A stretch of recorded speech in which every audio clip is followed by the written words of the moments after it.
There was something new in the air at the annual Walk to End Alzheimer's, something few could predict a decade ago. We are going to destroy Alzheimer's and dementia. Now, are you ready to join me in leading the way to end Alzheimer's? Those of us who lost a loved one raised our purple flowers high. Caregivers held yellow in the air, supporters orange, and those living with Alzheimer's raised blue.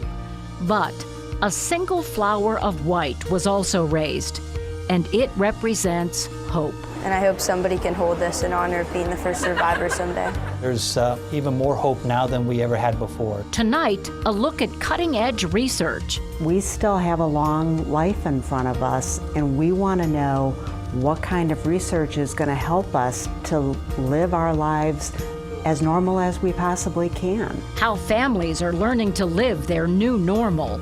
A dog named Murphy who gives comfort to those with dementia. And the results of the genetics test that shows my risk for Alzheimer's, and why my friends, two sisters, have very different advice for you. You know, it's not like finding out you're pregnant. It's not a yes or a no. It's just, like I said, for me, it was a heads up. I am a big planner, having been a school teacher. But that was one aspect of my life that I did not want to plan.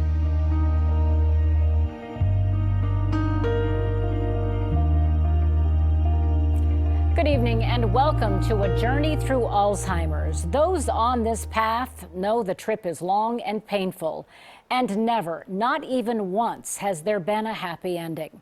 Alzheimer's has no known cause, no known cure. But tonight, we do bring you stories of hope, families who are learning to live with it in new ways, and medical trials and discoveries that have researchers believing they are on the cusp of that long-awaited breakthrough. In fact, Ohio State University is one of 4 research institutions that will begin a study in just a few weeks, a study that for the first time could allow the brain to heal itself. Alzheimer's is the most common cause of dementia and loss of cognitive abilities. But it is not a psychiatric disorder. It's an organic brain disease that worsens as plaque of an amyloid protein builds up along the surface of the brain. And medicines that could fight the plaque cannot get through because the brain is covered with what's called the blood-brain barrier.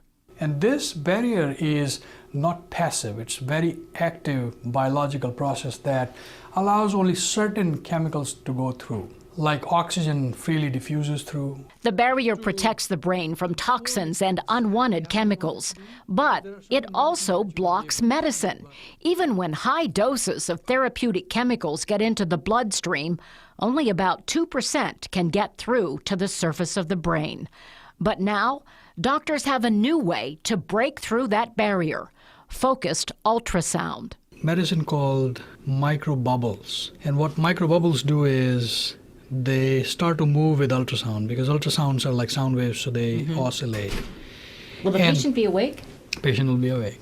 For 4 to 6 hours, the ultrasound will target plaque, allowing a patient's own immune system to attack the protein buildup. We're going to do a PET scan to look at where the plaque is and map out in areas of the brain where memory dysfunction starts. You're just opening the blood-brain barrier that would allow these immune cells to go in, loosen the plaque up, and clear it. The brain can begin to heal itself, and medicines will be allowed to get through. In my mind, focused ultrasound is a culmination of a technology that is cutting edge, that allows us to address a critical problem or a critical gap that we never had before. So my excitement for this technology is high.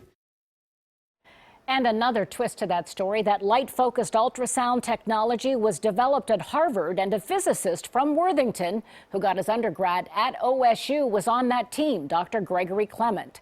His sister, Jen Kaiser, is the producer of this program. And we have the story tonight of another local man living with Alzheimer's, diagnosed at the age of 57 and within 2 years, already experiencing mobility problems and memory loss. So why is Rod Blau counting his blessings? And why does he call his blog The Sunny Side of Alzheimer's? The answers might surprise you. And the purpose of the blog is twofold. One is for people that are going through the illness to talk about the positive aspects that you can still have in your life, even with the diagnosis of Alzheimer's.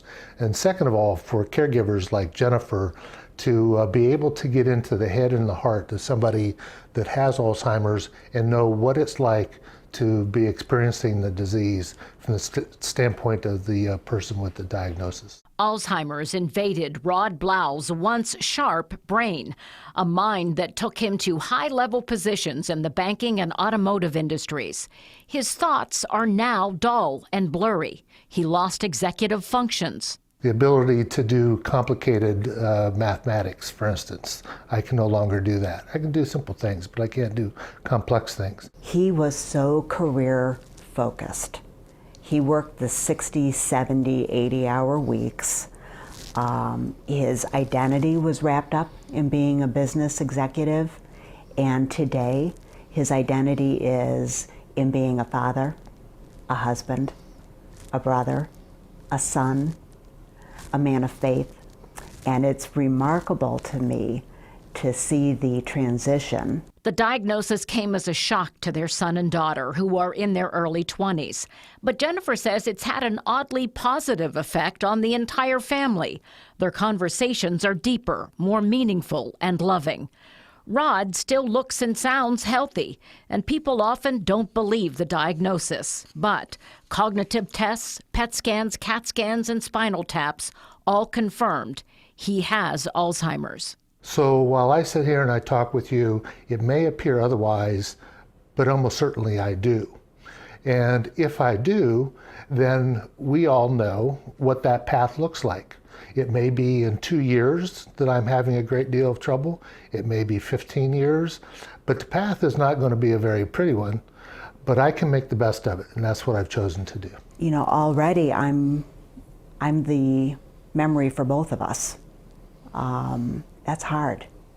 And I look to the future and I think, what are the coping skills that I need?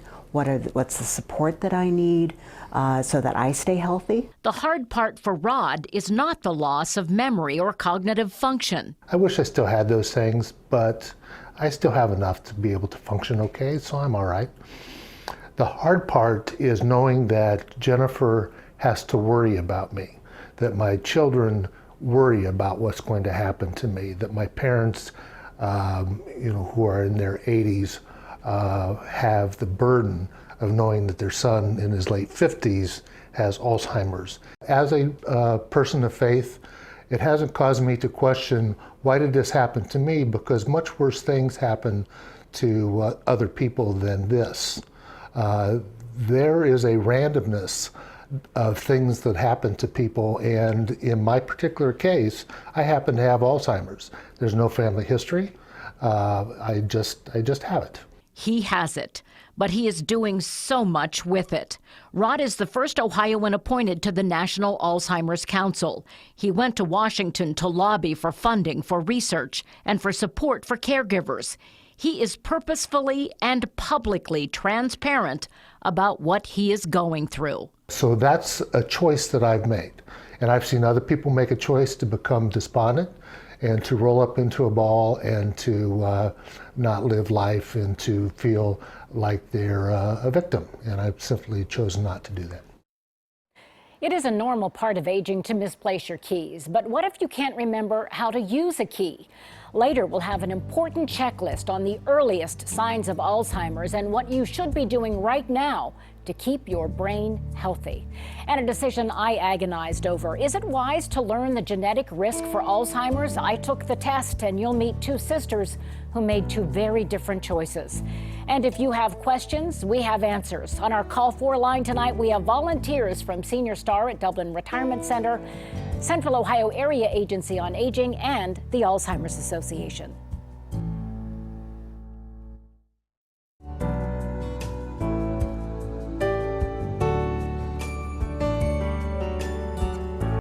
Friendship, comfort, someone to talk to, even when your words no longer make sense. People living with Alzheimer's are so often confused about what's happening inside their own minds. They want to know someone is always there for them. And at the Dublin Retirement Village, that someone is named Murphy.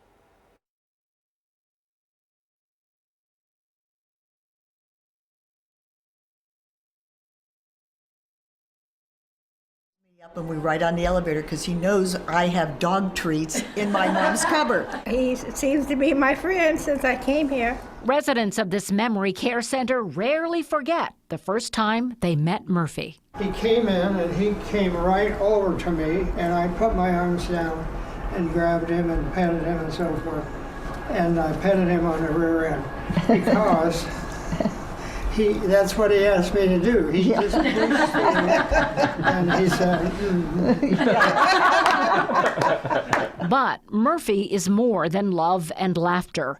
He is a highly trained Alzheimer's support dog who senses when dementia is sending someone spiraling downward. So when someone's agitated, he doesn't avoid them, he seeks them out. No, he does. He helps and it assists by just being present, and like Jim said, he could sit there at their feet and just let them pet him, and just having that interaction with the dog really helps calm them. If you could talk, we could have a conversation. And Murphy has daily jobs. He'll go in the mornings and help wake the residents up. He helps deliver room trays to our residents. He even goes on walks with our residents. He's part of the walking club even. But Murphy is best at providing comfort. Mary Lou Wilcox moved her husband into memory care when she could no longer care for him. And that first day, I was devastated. 59 years of marriage and we'd never been apart. I'm a nurse, so I know what the seasons of Alzheimer's are. But it doesn't make it any easier. And in walks Murphy. And he comes over, and first he put his head on my knee, and then he laid down across my feet, and he stayed with me for almost an hour, just telling me that it's going to be okay. It's going to be okay. And isn't that all any of us wants to know? Do you want to know this? You have no risk, a slight risk, a significant risk for Alzheimer's. You can learn your ethnic heritage with the popular 23andMe genetic test, and you can also learn your risk for Alzheimer's. But should you do that? We'll talk to an expert and my friends, and I discuss the decisions we all made. We have resources here for you, too. 821-4444. Our call for lines are open.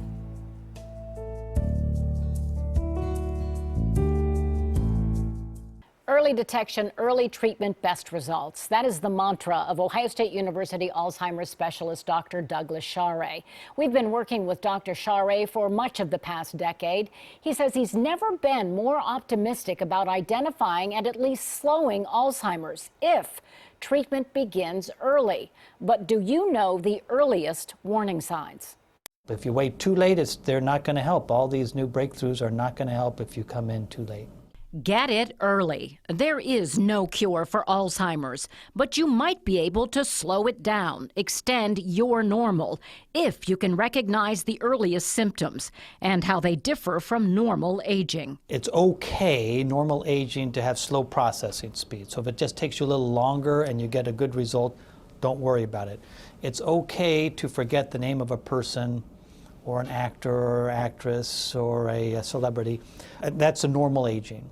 But if you're repeating the same question as if you had never asked it before, short-term memory loss, in other words, forgetting what happened yesterday, the day before, things that were significant.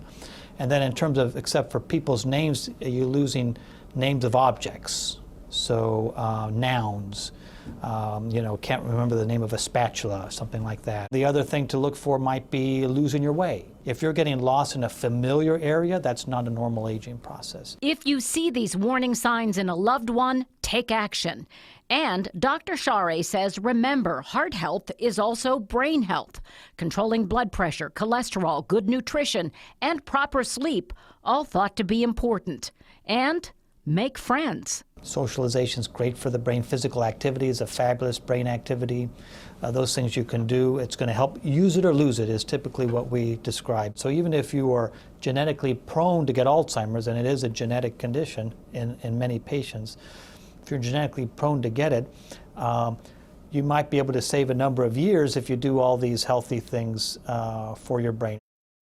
I was afraid that if I knew the results and I knew that Alzheimer's was very likely, that it would change the course I'm on in my life. One sister had to know, one sister refused to find out. Up next, what you need to know before you take a genetic test for Alzheimer's. And we continue to take your phone calls. Our volunteers are here from the Alzheimer's Association, the Central Ohio Area Agency on Aging, Senior Star at Dublin Retirement Village. They can direct you to resources and testing options. Call 614-821-4444. In mid-September, I got the results of my 23andMe ancestry test and was not surprised to learn I'm 73% Irish. But I agonized over what else that test couldn't reveal, because you can opt in for a health analysis that includes information on the genetic risk for late-onset Alzheimer's. It took me 6 weeks to get up the nerve to look at those results. I did it with my best friend at my side, not sure if I was even going to share the results with my own family. And tonight, we have a look at whether that kind of knowledge will give you power or bring you to your knees. My mother was always front and center, a social butterfly, physically and socially active, doing all the things that doctors now recommend. It's possible that delayed the onset of the Alzheimer's disease that eventually took her life. I walked in her memory this year. My best friend Camille walked for her mother, Mary, another dynamic woman who lived with and died from Alzheimer's.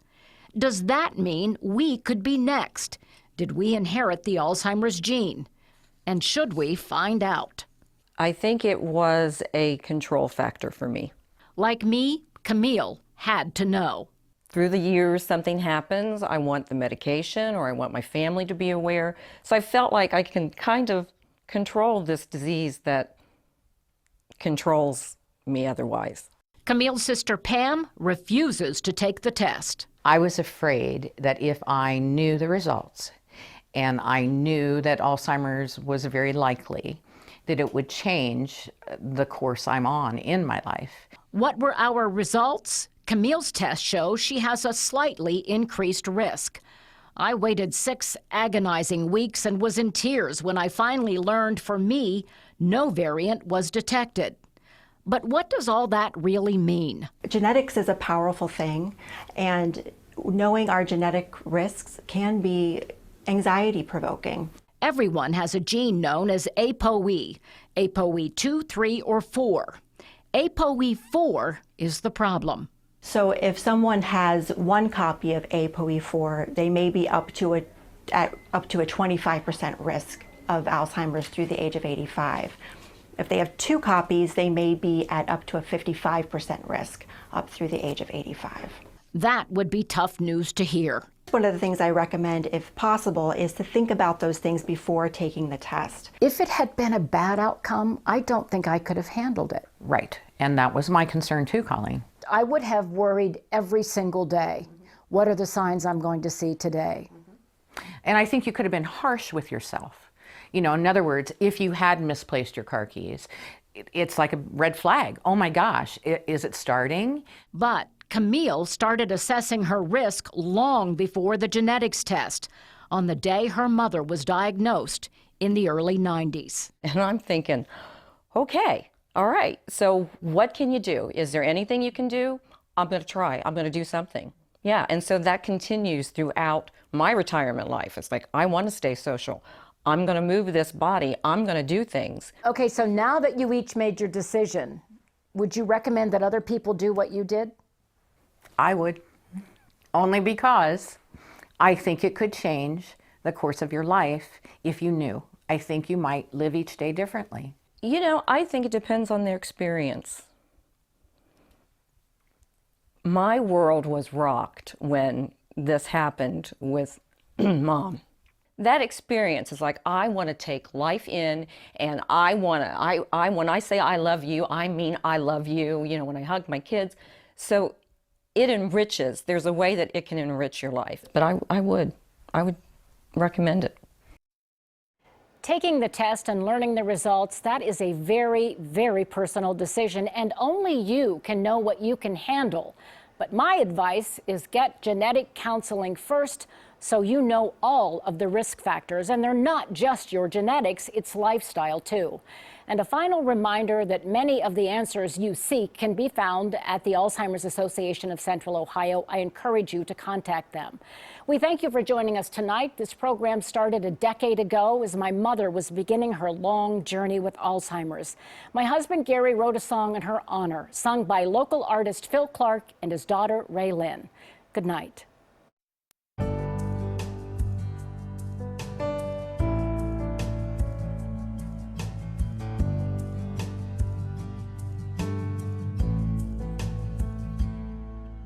Today marks half the time the doctors gave me. They told me that I'm going, there's just no way to turn back. Memories of families, the details fading by, the ending of some stories, unremembered if I try. So let's have a goodbye party. A goodbye party. I can say goodbye to everyone I know. Let's have a goodbye party. A goodbye party. We can talk about